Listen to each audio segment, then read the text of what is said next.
Assalamualaikum warahmatullahi wabarakatuh. Saya Arif Fathudin, mahasiswa Teknik Informatika Universitas Dian Nusantara, kampus Tanjung Duren. Pada kali ini saya akan mempresentasikan mengenai analisis keamanan aplikasi Sirekap dalam pemilu tahun 2024, perspektif digital forensik terhadap aspek confidentiality, integrity, dan availability atau CIE. Disusun oleh saya sendiri, Arif Fathudin, dan dosen pengampu Bapak Dr. Teddy Lesmana Marcelino, Eskom, Mkom. Lanjut ke yang pertama, apa itu Sirekap? Sirekap ini atau aplikasi sistem informasi rekapitulasi dikembangkan oleh Komisi Pemilihan Umum KPU dengan tujuan yang pertama, efisiensi, transparansi, dan akurasi dalam rekapitulasi suara. Tujuan pembuatan Sirekap yang kedua, meminimalkan kesalahan manual dan mempercepat laporan hasil rekapitulasi suara. Adapun masalah yang dihadapi pada aplikasi Sirekap, yang pertama gangguan teknis yang mencakup koneksi buruk dan ketidaksesuaian data. Masalah yang dihadapi kedua, kekhawatiran tentang aspek keamanan data yang meliputi aspek CIE tadi. Berikutnya latar belakang. Latar belakang dari analisis ini, keamanan sistem informasi dalam pemilu sangat penting untuk menjaga legitimasi hasil. Aplikasi Sirekap dirancang untuk mempermudah rekapitulasi suara secara elektronik pada pemilu 2024.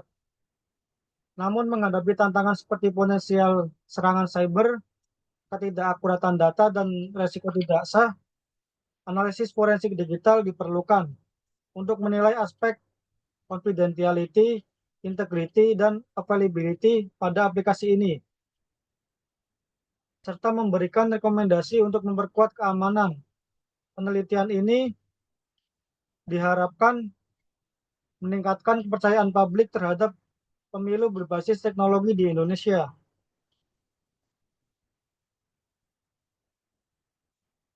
Berikutnya tujuan penelitian. Yang pertama, melakukan analisis aspek confidentiality, integrity, dan availability pada aplikasi Sirekap. Tujuan kedua, menyusun beberapa rekomendasi perbaikan dari hasil analisis. Kemudian metode penelitian, saya menggunakan metode studi literatur dan laporan terkait aplikasi Sirekap. Yang kedua, analisis log, audit data, dan validasi integritas sistem. Kemudian yang terakhir, evaluasi aspek confidentiality, integrity, availability. Berikutnya tentang model CIE atau confidentiality, integrity, dan availability. Sebuah sistem yang kita buat harus memiliki 3 aspek keamanan berikut. Yang pertama, confidentiality atau kerahasiaan.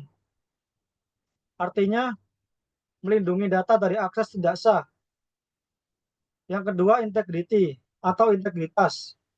Integritas ini menjaga keakuratan sebuah data. Yang ketiga, availability atau ketersediaan. Ini memastikan data selalu dapat diakses. Berikutnya, tantangan keamanan. Pada aplikasi Sirekap ini ada tantangan keamanan. Yang pertama, serangan cyber yang meliputi DDoS dan manipulasi data. Tantangan yang kedua, kerentanan. Pada kerentanan ditemukan enkripsi lemah dan akses tidak sah pada aplikasi ini. Berikut ini ada tabel jenis kerentanan pada aplikasi Sirekap. Yang pertama, SQL injection dengan jumlah temuan sebanyak 3, deskripsi kerentanan input pada data pengguna untuk SQL injection. Yang kedua, XSS untuk jumlah temuannya 2, ini eksekusi skrip yang tidak aman. Kemudian CSRF dengan jumlah temuan 1. Deskripsinya serangan lintas situs.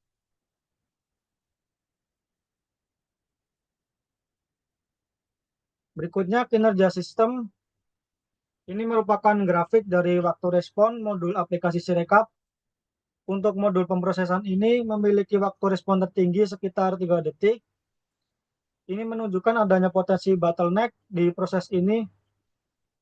Kemudian modul input data dan modul penyimpanan memiliki waktu respon yang lebih rendah, masing-masing sekitar 1 detik dan 1,5 detik.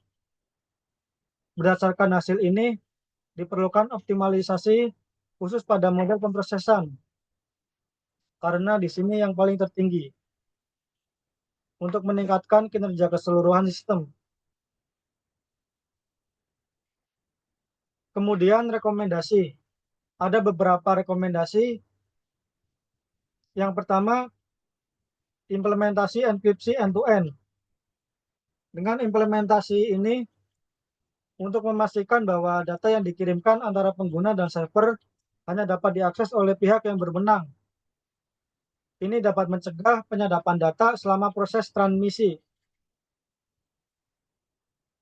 Rekomendasi yang kedua, penggunaan hash untuk verifikasi data. Verifikasi integritas data menggunakan algoritma hash seperti SHA-256 atau SHA-3 memungkinkan deteksi manipulasi data.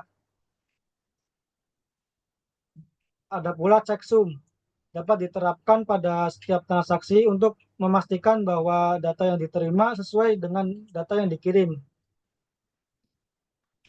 Rekomendasi yang ketiga, uji penetrasi dan simulasi serangan secara berkala.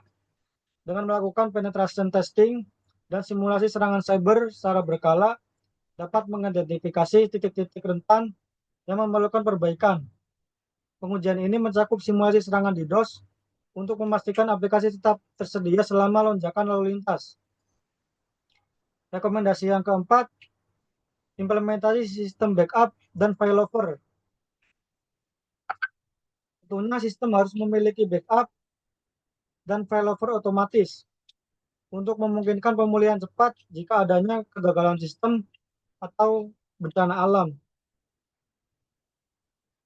Rekomendasi yang terakhir, dengan integritas teknologi blockchain untuk keamanan.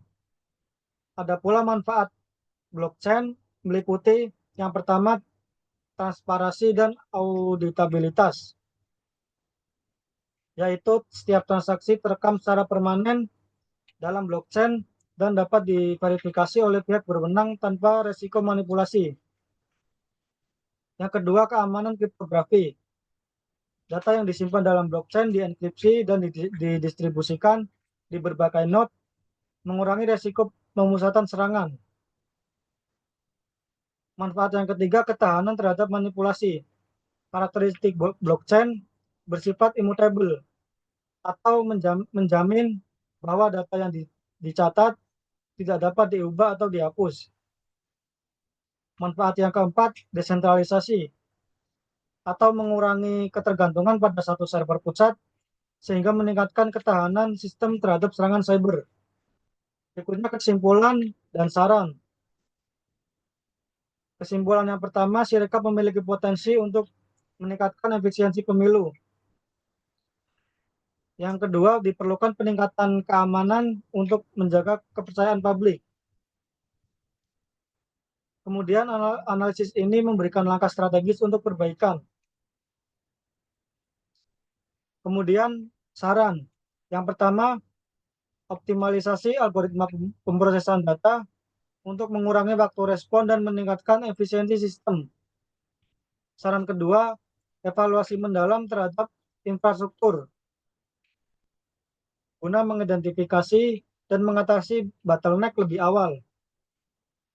Saran ketiga yaitu melakukan pelatihan rutin bagi pengguna untuk meningkatkan keterampilan dan efisiensi operasional.